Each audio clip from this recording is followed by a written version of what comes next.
Selamlar arkadaşlar. Son kar bayine gidiyorum. Bu esnada bir yol videosu ve sohbet yapalım dedim. Şimdi hava güneşli. Soğuk değil fazla. Yani 13 derece diyor dışarısı. Klimayı hiç açmadım. Eco modda kullanıyorum. Ve sağ şeritten normal rutin hızlarda gidiyorum. Yakıt tüketimini ölçeceğim bakalım. Tabii İstanbul biliyorsunuz çok yokuşlar, inişler, çok fazla böyle yokuş iniş olan bir şehir. Zaten Yeditepe'li şehir derler ya. İstanbul'da bilmiyorum ne derece şehir içinde diğer illere göre, hani böyle ovada yer alan illere göre ne derece sağlıklı ölçümler yapıyoruz bilmiyorum ama birçok ilde ki şehir içi yakıt tüketimi daha farklı olduğunu ben açıkçası düşünüyorum. Çünkü burada biz sürekli bir yokuşa giriyoruz. Yokuştan iniyoruz. Bu arada şu ekranı göstereyim. Ekrana şeyleri ekledim. Şu lastik basınç göstergesini ekledim. Bununla ilgili de bir şey okumuştum. Lastik basınç sistemini değiştirmek istiyor birisi. 1200 lira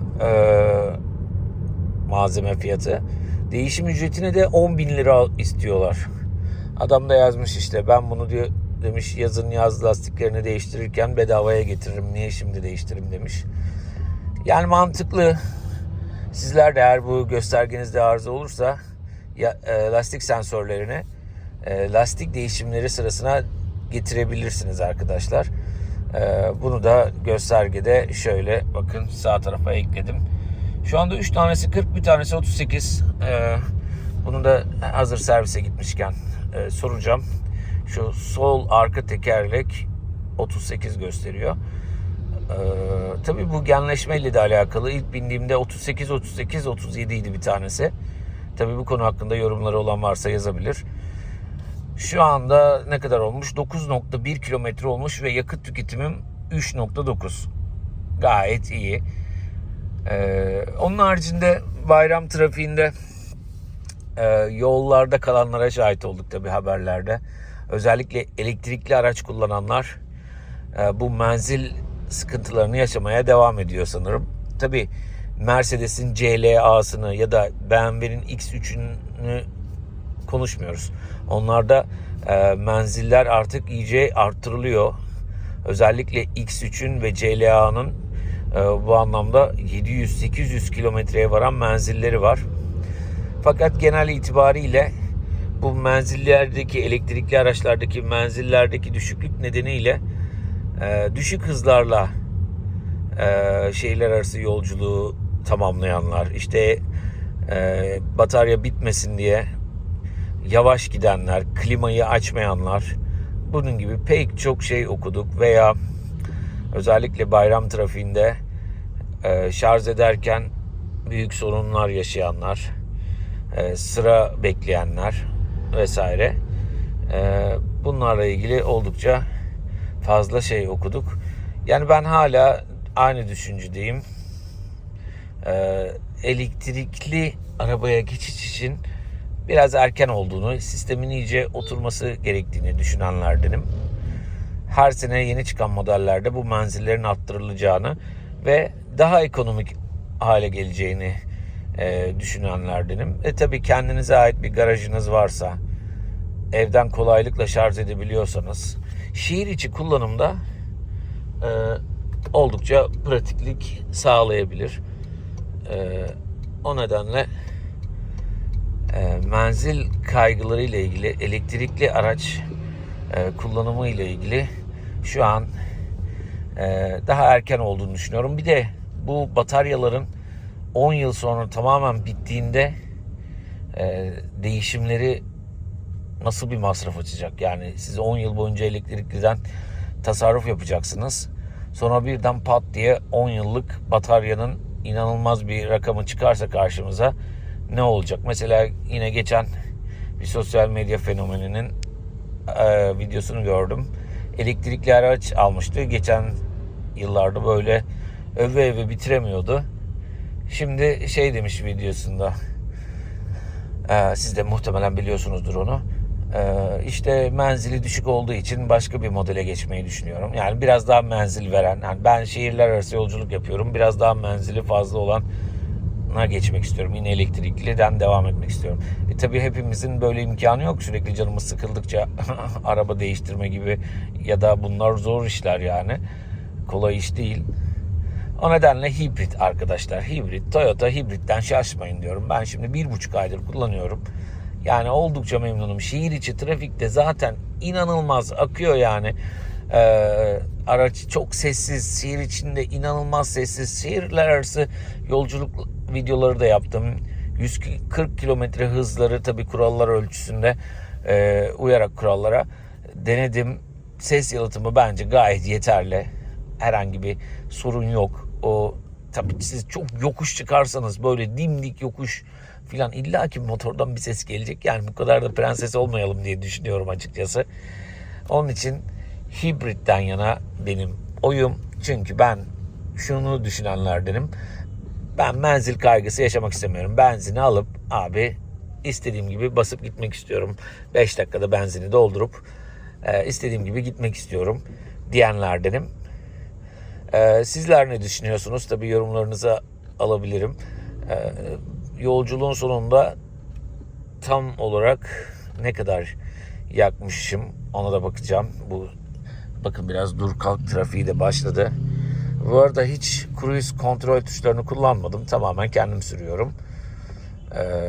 O yarı otonom destek sistemlerinden hiçbirini aktif etmedim, işte takip vesaire. Hız sabitleme falan, bunlara burada gerek yok. Ama tabii dur kalk trafiğinde özellikle takip mesafesini koruma, işte aracın biliyorsunuz otomatik durduruyor. Sonra önünüzdeki araç kalkınca sizinki de kalkıyor filan. Bunlar tabii daha stabilize sonuçlar verebilir ekonomiklik açısından, ama ben onları kullanmadan bir de böyle deneyeyim dedim. Bakalım ne yakıt verisi elde edeceğiz. Zaten şu anda şöyle göstereyim. Mavi yanıyor arkadaşlar sağ tarafta. Hatta şu an durdu tamamen. Mavi yanıyorsa şarj ediyor demektir. Mesela şu an şarj ediyor. Mesela ben eğer turuncuya dönerse, bu hafif gaza bastığımda turuncuya dönerse o şarjdan yiyor demektir. Kırmızıya dönerse de tamamen benzinden yiyor demektir. Mesela şu an turuncuya döndü, şarjdan yiyor. Maviye döndü, şarj oluyor. Aynı anda, aynı zamanda tabii şarjdan gidiyor. Mesela şu dur kalk trafiğinde, yoğun sıkışık yerlerde hibrit gerçekten inanılmaz bir tasarruf sağlıyor. Bunun motoru 1.8 motor biliyorsunuz. Ben insanları da anlamıyorum. 1.5 olsa diyorlar ki 1.5 motor buna yeter mi? 1.8 olsa diyorlar ki 1.8 motorun vergisini nasıl ödeyeceksin? Yani insanları ben anlamıyorum. Yani 1.8 alsam böyle diyorlar. 1.5 olsa böyle diyorlar. Yani her kafadan bir ses çıkıyor bu araç konusunda. Önemli olan, ben şuna inanıyorum, araçları direkt kullanan kişilerden arkadaşlar. Pek çok video çıkıyor karşımıza.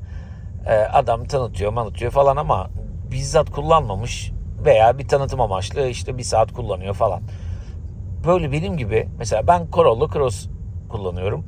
1,5 aydır kullanıyorum. Böyle tam deneyimlemiş kişilerden, onların hesaplarını bulursanız en sağlıklı yorumları onlardan alacağınızı düşünüyorum ki ben 1,5 aydır çekiyorum. Belki adam o performansı elde etmeyince artık videoları da çekmeye gerek de duymayacaktır belki. Orası da var. Kafasında başka planlar da olacaktır. Belki arabayı ileride satarım falan. Ya da böyle bir şevki yoktur hani video çekme konusunda, ama bulabilirseniz böyle araba üzerine, kendi kullandığı araç üzerine detaylı videolar çeken, hani aklınızdaki model hangisi ise kişileri bulun, direkt onlardan böyle işte benim paylaştığım gibi hafta gün böyle paylaşım yapanların tecrübelerini izlemenizi tavsiye ederim. Ben de zaten biliyorsunuz özellikle araç alım sürecinde ve yapay zeka, bakın yani araç alım sürecinde ben yapay zekayı çok kullandım. Muhakkak kişi dediler artık yapay zeka trafik cezalarına bile Bir de öyle bir durum vardı. Trafik cezalarında da yapay zekaya geçildi biliyorsunuz. Artık sistemden otomatik olarak cezalar yansıtılacak arkadaşlar. Buna da dikkat etmenizi tavsiye ederim. Özellikle hız kurallarına, kırmızı ışık ihlallerine dikkat edin. Artık çok daha sıkı bir denetim var. Ve dediğim gibi direkt kullanıcılardan yorumlar alarak seçtiğiniz aracı daha iyi analiz edebileceğinizi düşünüyorum. Yoksa o YouTube fenomenlerine veya sosyal medya fenomenlerinin sponsor karşılığında tanıttığı araçlardan ziyade direkt vatandaştan dinleyin derim ben arkadaşlar. Eğer Corolla Cross'u merak ediyorsanız da dediğim gibi 1,5 aydır ben pek çok video çektim. İnanılmaz mutluyum arkadaşlar. Ben sade bir vatandaşım bu arada. İnanılmaz memnunum. Asla yani en ufacık bir pişmanlık yok. Şu an olsa yine alırım. İleride de alırsam bilmiyorum. Yine Toyota'nın bir şeyini belki yani ileride. Yine Toyota'dan devam ederim diye düşünüyorum. Hem marka güvenilirliği açısından hem de bana verdiği bu işte konfor vesaire, tabii dediğim gibi herkesin konfor anlayışı değişiyor. Ben oldukça memnunum. Ya şimdi mesela şöyle bir ön konsolu çekeyim. Bir tanesi paylaşmış. Mercedes, yani Mercedes'e asla laf atmıyorum bu arada. Sadece takıldığım konu. Buradan boydan boya kadar Mercedes'in bir serisinde ekran var. Ya işte yazmış, böyle bir arabayla Ankara'ya kadar yolculuk yapmak isterim. Ben de yazdım altına. Kanka dedim, sen bu kadar ekran seviyorsan evine 4-5 tane 140 inç ekranlı televizyon al. Daha mutlu olursun dedim. Daha ucuza gelir dedim yani. Ya ben o kadar böyle ekran bir sürü bir şeyler, bunların bir sürü teknolojik aksamının arızası olacak vesaire.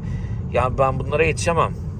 Bana sade ihtiyacım olduğu kadar teknoloji yeterli. Fazlasına gerek yok arkadaşlar. İhtiyacım olduğu kadar olması yeterli. Çünkü günümüz koşullarında bir araç bakım maliyeti biliyorsunuz. Yıllık bakım masrafları bile, yıllık bakım maliyetleri bile ne kadar. Bununla da ilgili videolar çekmiştim. Sizler de görüyorsunuz. Evet, yavaş yavaş son durağa doğru geliyoruz. Bakalım. 3.7 arkadaşlar, görüyorsunuz. Şöyle yakınlaşıyor mu? 3.7, 13 kilometre, 3.7 alın size şehir içi performans. Alın size, yani videoyu da 12 dakikadır çekiyorum. Tabii sohbet etmek amaçlı sağ taraftan düzgün bir şekilde gittim. Ama zaten ben de bunu merak ediyorum. Yani bu hızlarda bu şekilde gidersem nasıl bir tüketim olur? 3.6 buyurun arkadaşlar, 3.6 İstanbul trafiğinde, bakın E5'ten harika. Yani ben gerçekten çok memnunum. Tavsiye ediyorum. İyi ki Toyota diyorum. Bu şekilde arkadaşlar. Gelmek üzereyim. Şimdi sağ taraftan döneceğim. Park edeceğim arabayı. 13.4 kilometre, 3.6 yakıt tüketimimiz. Sayfayı takip edip abone olursanız sevinirim. Tabii kendimce diğer araçların da tanıtımlarını yapıyorum. Corolla Cross'la da ilgili başka yeni edindiğim tecrübeleri paylaşıyorum. Takip edip abone olursanız ve yorumlarınızı da belirtirseniz sevinirim. Kendinize iyi bakın. Hoşçakalın. Yolculuğumuz tamamlandı arkadaşlar. 37.6 kilometre, toplam yakıt 3.8. Yolculuğun yarısında da, diğer yarısında daha doğrusu klima kullandım arkadaşlar.